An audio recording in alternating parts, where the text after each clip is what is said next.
Sainte Marie-Madeleine, vierge et prostituée. Un peu de provoque là-dedans ou étonnant comme titre quand même. Vierge et prostituée. Oui. Toujours un peu de provocation comme dans tous mes titres. Et puis parce que je trouve que beaucoup trop d'hommes, encore aujourd'hui, regardent les femmes de cette manière-là. Ils croisent une femme où elle est vierge ou c'est une pute. Mais pour eux, c'est la même chose. Il n'y a pas de différence, c'est-à-dire c'est un objet. C'est une proie sexuelle. Donc les deux n'arrivent pas à se rencontrer quoi. On ne peut pas être à la fois une femme libre et une femme bien. Toutes les femmes sont mal regardées. Même une femme bien. Qu'est-ce que ça veut dire une femme bien? Et donc, je trouve que beaucoup trop d'hommes aujourd'hui regardent très mal les femmes. Ou ils les regardent vraiment comme une proie à saisir, quelqu'un dont il faut user et abuser. C'est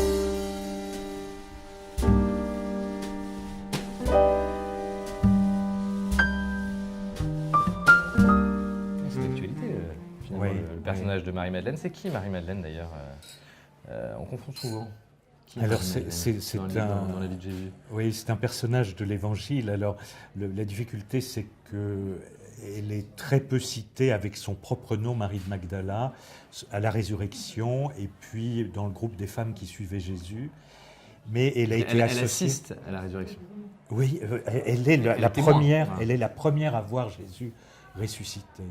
Mais elle a été associée dans la tradition à deux autres femmes, Marie de Béthanie, la sœur de Marthe et de Lazare, et puis à la pécheresse qui vient laver les pieds de Jésus avec ses larmes. Et donc la tradition a confondu ces trois personnages. Et moi, dans ce roman, je mélange aussi les trois personnages. Ouais. Oui, c'est un roman, hein, c'est une fiction. C'est une fiction, oui, parce que sinon, il y a deux citations sur elle dans l'Évangile, donc je ne pouvais pas faire un livre avec juste deux phrases. Donc après, j'ai essayé d'habiter ce personnage et de lui donner de la chair. Et ça m'a beaucoup intéressé, ça m'a beaucoup plu. J'ai eu beaucoup de bonheur à faire ça, à écrire ce livre. Mais en quoi elle est vierge et en quoi elle est prostituée, Marie-Madeleine? Alors, la tradition veut qu'elle ait été prostituée avant de rencontrer Jésus. C'est son métier. C'est la tradition qui dit ça. Et moi, je défends qu'elle est vierge. C'est-à-dire, je ne veux pas que la virginité soit considérée du seul point de vue anatomique. Et donc, pour moi, sa virginité est d'un autre ordre, qui n'est pas d'un ordre anatomique ou sexuel. Mais c'est quoi? Ça veut dire Si elle est vierge, c'est son cœur, c'est son âme, c'est son être même qui est vierge. C'est-à-dire, je pense qu'elle n'a jamais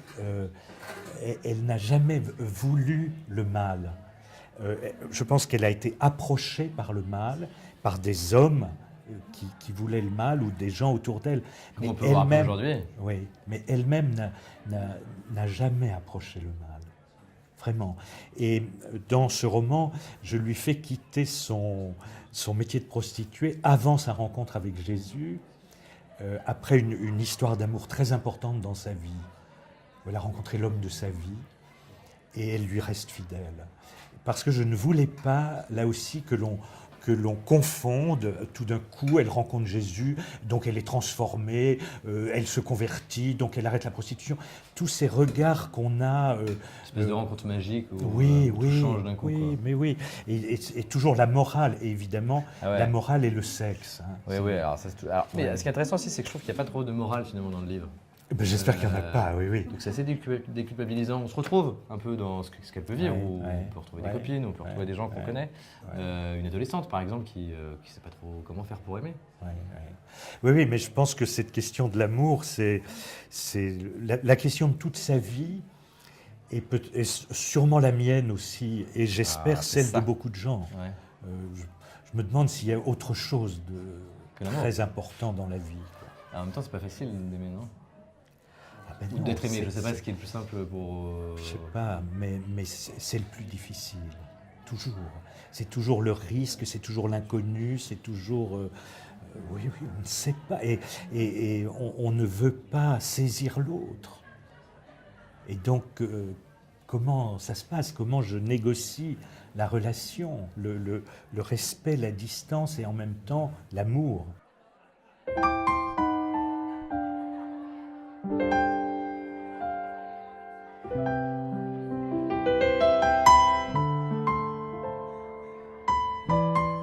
crois qu'en effet, moi, je me suis toujours questionné là-dessus. Qu'est-ce qu'aimer? Qu'est-ce que l'amour? Et l'autre, c'est toujours la question de l'autre et de la rencontre.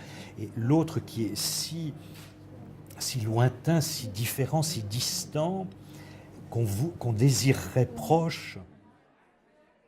Quel est le désir, la volonté de l'autre, son ouverture, ses peurs, sa vie, son histoire? Dans les évangiles, il y a des pistes qui nous aident peut-être à démêler ce nœud-là.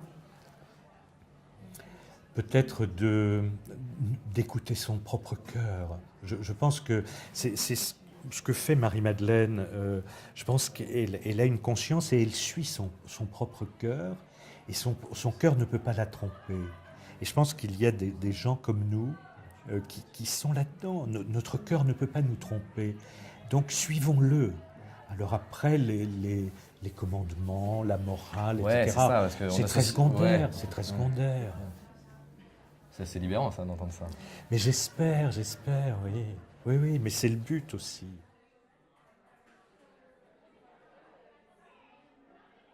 Et je pense que cette femme a été très importante dans la vie de Jésus, dans sa vie d'homme, dans son incarnation. Je pense qu'elle a révélé à Jésus des choses de lui-même.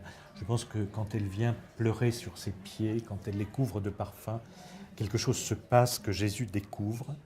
Et il va réutiliser ce geste avec ses disciples, le geste qu'il a appris d'elle. Ça vient d'elle en fait. Je crois. Et il va le faire. Il va offrir à ses disciples ce que Madeleine lui a offert. Et je pense que si elle est la première qu'il vient voir au moment où il ressuscite, c'est parce qu'elle a quelque chose encore à lui dire, à lui révéler sur son état de ressuscité. Je pense qu'elle a un rôle très important. Oui, c'est pas anecdotique. Je pense que c'est vraiment une personne, c'est une femme, et qu'en face de Jésus, Dieu incarné, c'était indispensable.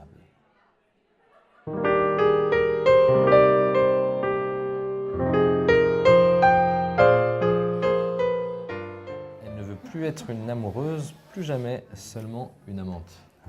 Oui, c'est après sa première expérience douloureuse de l'amour. Oui, finalement, elle doit abandonner son idéal. Oui, et elle se dit que c'est impossible l'amour. Mais on passe peut-être par là aussi. On a un idéal et puis tout d'un coup c'est impossible et donc on désespère et donc plus d'amour. Donc on va essayer d'autres choses et le corps va exprimer d'autres choses et tant pis. Et c'est ça qui est bien. Mais quand elle décide ça, elle est encore dans le don. C'est remarquable. Elle va se donner aux hommes. Mais certains aujourd'hui diraient comme une pute. Oui, mais ça n'empêche pas la charité. C'est-à-dire je pense qu'elle peut faire ça comme un réel don pour l'autre qui est là, qui vient la voir. Et c'est ce que j'essaie de montrer, que tout le temps où elle se prostitue, son job avec les hommes, c'est vraiment de la générosité et du don. J'essaie de le montrer. Parce que je crois en avoir rencontré qu'il existe des femmes prostituées qui sont dans cette situation. Alors il ne faut jamais généraliser, mais je sais qu'il y a des femmes dans cette situation et qui ont ce souci de l'homme qui vient les voir. Et moi j'appelle ça de la charité. Oui. Mais oui, oui, c'est du don. Vous me surprenez parce que vous n'êtes pas dans la morale, mais ça fait du bien. Oui, mais moi je ne peux pas être dans la morale. Vous en avez souffert de la morale, d'une manière ou d'une autre, à un moment donné ? Oui, sûrement. Mais j'ai vite balancé tout ça. J'ai souffert du regard des autres, du regard et du jugement des autres, très très longtemps. J'en ai souffert parce qu'il était négatif et méchant. jusqu'au jour où j'ai pu aussi me libérer de ça. Mais oui, c'est dur. Au bon Dieu, à ma vie spirituelle, à la fréquentation de Marie-Madeleine. Marie-Madeleine, c'est une copine en fait. Ah oui, vraiment. Oui. Bon, bah, c'est bien. Et Marie-Madeleine, qu'est-ce qu'elle peut apporter en fait aux gens qui vont découvrir sa vie dans ce livre? Eh bien justement, je voudrais qu'elle témoigne de sa propre liberté et offre aux gens de découvrir leur propre liberté. Et que Dieu ne les juge pas et ne les regarde pas en fonction de la morale ou du jugement des autres, mais de la vérité de leur cœur, c'est tout.